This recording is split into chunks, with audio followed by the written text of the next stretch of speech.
Hello, my dear friends. I am Ravindra. Welcome to my channel Talk Well with Ravindra.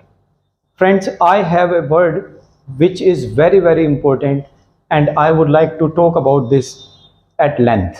तो आइए detail में बात करेंगे एक बेसिक वर्ड के बारे में जिसके बिना आपकी इंग्लिश अधूरी है. Whatever the part you talk about, whether you take spoken English or you take written English, तो हर तरीके से ये काम आने वाला है. दोस्तों, हमारा वर्ड है हैव, HAVE, हैव. और ये क्यों ज़रूरी है इसको अच्छे से सीखना, क्योंकि ये दो तीन तरीके से जो है काम करता है एक सेंटेंस के अंदर. सबसे पहले हम देखते हैं हैज़ और हैव को. मेनली ये एक हेल्पिंग वर्ब है. हेल्पिंग वर्ब जब ये के तौर पे जब ये यूज़ होता है तो इसमें इसके साथ हम लोग एक मेन वर्ब लेते हैं और वो मेन वर्ब जो है थर्ड फॉर्म रहती है हमेशा. तो अगर पूछा जाए क्या आप ये काम को कर चुके हो या क्या ही इस काम को कर चुका है या कर लिया है, उन्होंने कर लिया है, मैंने कर लिया है, आपने कर लिया है, तो उस वक्त हैज़ और हैव जो है काम करता है एक मेन वर्ब के तौर पे.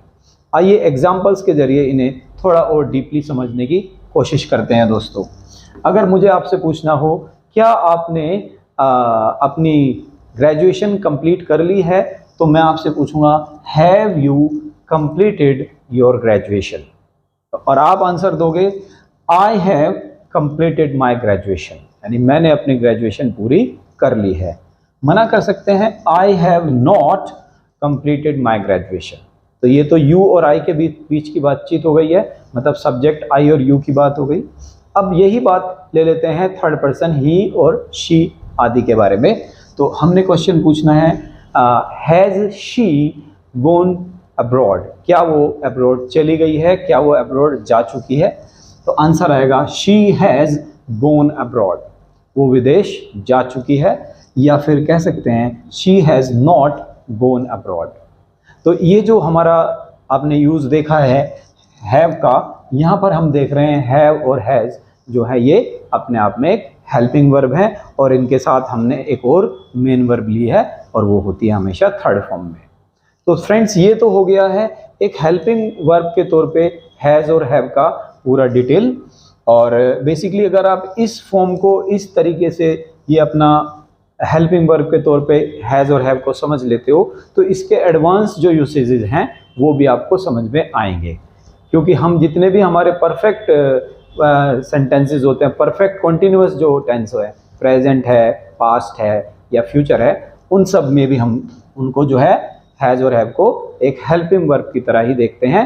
और इसको हम अगर प्रेजेंट परफेक्ट की फॉर्म को हम अच्छे से समझ गए हैं तो आगे उन्हें यूज़ करना मुश्किल नहीं होगा. आइए दोस्तों, अब देखते हैं कंपल्शन, अर्थात मजबूरी के तहत जब कोई काम आपको करना पड़ता है तो उस वक्त फिर आप हैज़ और हैव को कैसे यूज़ करें. इसमें सबसे पहले हम समझेंगे जो पहले हमने एक हेल्पिंग वर्ब के तौर पे हमने जब इसको यूज़ किया है तो हम उसमें जो है टू का प्रयोग नहीं कर रहे थे. और यहाँ पे आप देखोगे हैव और हैज़ और हैड जो भी हैव की फॉर्म्स हैं उनके साथ हम टू का प्रयोग देखेंगे.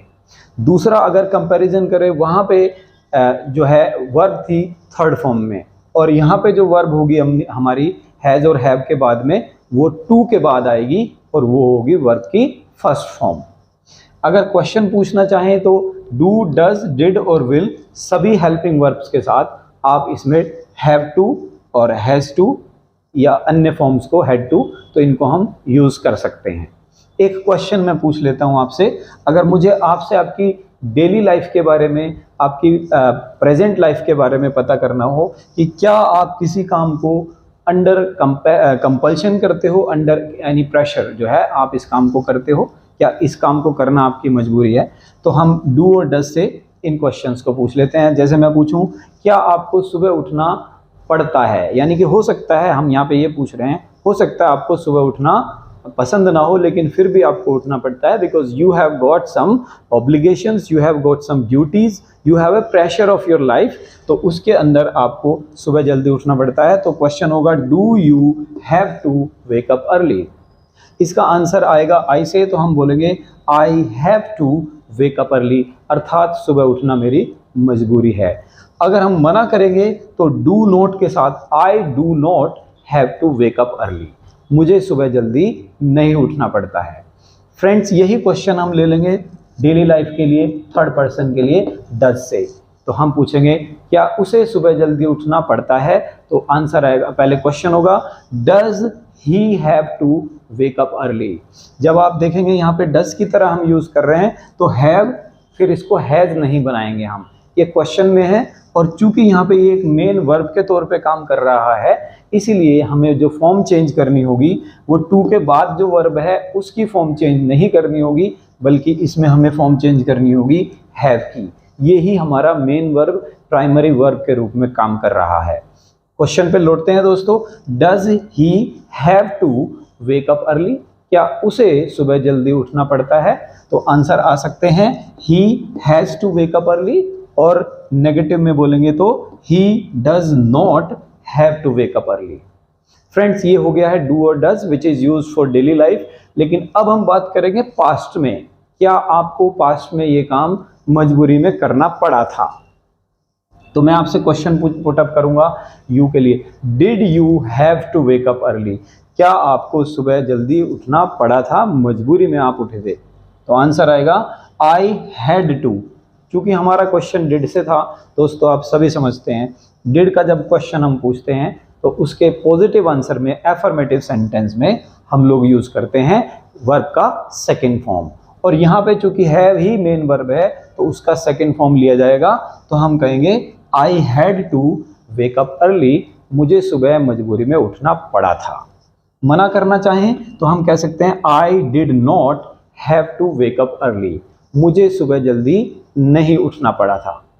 दोस्तों, इसमें हम चाहें तो क्वेश्चन फ्यूचर के भी ले सकते हैं। अगर मैं आपसे पूछूं क्या आपको सुबह जल्दी उठना पड़ेगा, तो मेरा क्वेश्चन इसमें रहेगा will you have to wake up early, तो आंसर्स इसके आ सकते हैं, और 4 पॉसिबल आंसर्स हैं जो आप विल के क्वेश्चन में दे सकते हो। अगर मैं कहूँगा मुझे सुबह जल्दी उठना पड़ेगा, तो मैं बोलूँगा I will have to wake up early. मना करना चाहें तो I will not have to wake up early, और I may have to wake up early, मुझे शायद सुबह जल्दी उठना पड़ जाए, ये ऐसी संभावना हो सकती है, कुछ प्रतिशत चांसेस हैं कि मुझे शायद सुबह उठना पड़े, या मुझे शायद ही उठना पड़ेगा, यानी कि सुबह उठना शायद ही मेरी मजबूरी होगी, या तो मैं उठूंगा नहीं, कोई प्रेशर नहीं है काम का, या तो उठूंगा तो मैं दिल से उस चीज़ को करूंगा, उसमें मेरी मजबूरी नहीं होगी। मैं कहूँगा मैं शायद ही सुबह मुझे शायद ही जल्दी उठना पड़ेगा, I might have to wake up early. तो दोस्तों, आपने देखा इसको हम कंपल्शन यानी मजबूरी को बताने के लिए यूज़ करते हैं, और यहाँ पे हैव के साथ टू है, और मेन दूसरी बात जो है यहाँ पे हैव जो है वो एक मेन वर्ब के तौर पे है। जैसे आपने देखा डज के आंसर में हमने हैव लगाया, पॉजिटिव आंसर में हमने उसका हैज कर दिया, और डिड के आंसर में हमने उसका हैड कर दिया एज ए सेकेंड फॉर्म। आइए एक और यूज देखते हैं दोस्तों, मेन वर्ब की तरह ही वहां पर भी इसको यूज किया जाएगा, और वो है पोजेशन को बताने के लिए। पोजेशन यानी हमारा किसी चीज़ पे अधिकार या हक जब हम बताते हैं, हम कहना चाहते हैं कि ये चीज़ हमारी है, ये हमसे बिलोंग करती है ये चीज़, या इस चीज़ के ऊपर हमारा अधिकार है। तो फ्रेंड्स, इसमें भी हम हैव को एक मेन वर्ब की तरह देखेंगे, क्योंकि मैंने यहाँ पे लिखा हुआ है कौन कौन सी हेल्पिंग वर्ब्स हैं जिनके साथ हम इसको यूज़ करेंगे। फ्रेंड्स, यहाँ पर आप देखेंगे हैव के बाद हम एक ऑब्जेक्ट और जोड़ रहे हैं, वो ऑब्जेक्ट, वो वस्तु या वो व्यक्ति जिसके ऊपर हम अपना अधिकार बताना चाह रहे हैं।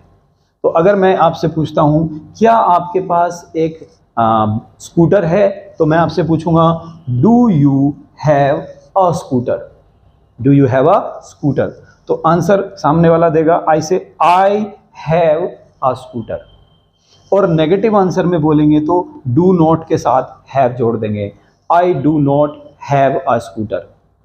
फ्रेंड्स, यहाँ पे बीच में आपको रोक के 1 मिनट के लिए इसको मैं थोड़ा सा इसके बारे में एक्सप्लेन करना चाहूँगा, कि आप ध्यान से सुनिएगा प्लीज़, कि इसमें आप देख रहे हैं हैव जो है एक मेन वर्ब की तरह काम कर रहा है, जो मॉडर्न इंग्लिश में यूज़ होता है, वरना पोजेशन को बताने के लिए हैव और हैज़ और हैड का सीधे सीधे भी प्रयोग हो सकता है, जो कि ओल्ड फैशन्ड इंग्लिश है, उसमें हम अपना क्वेश्चन हैव से ही शुरू करते हैं। वहाँ पर वो एक तरह से मॉडल वर्ब का काम करता है कि उसमें हम क्वेश्चन भी हैज़ और हैव से पूछेंगे और आंसर में भी हैज़ हैव आएगा।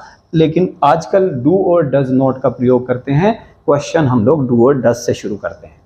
तो हम पूछेंगे डू यू हैव और आंसर आएगा आई हैव या आई डू नॉट हैव, और इनमें बाद में ऐड कर देंगे कोई भी वस्तु।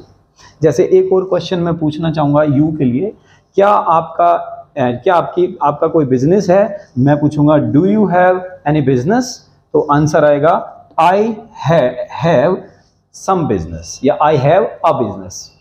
और मना करेंगे तो आई do not have a business, मेरा कोई बिजनेस नहीं है या मेरा एक बिजनेस नहीं है। और यही क्वेश्चन ले लेते हैं ही के लिए, इसमें ऑब्जेक्ट हम बदल देंगे, हम ले लेते हैं चलो क्या उसके पास एक जॉब है, तो हम पूछेंगे does he have a job, क्या उसकी कोई नौकरी है, तो आंसर आएगा ही हैज़ ए जॉब।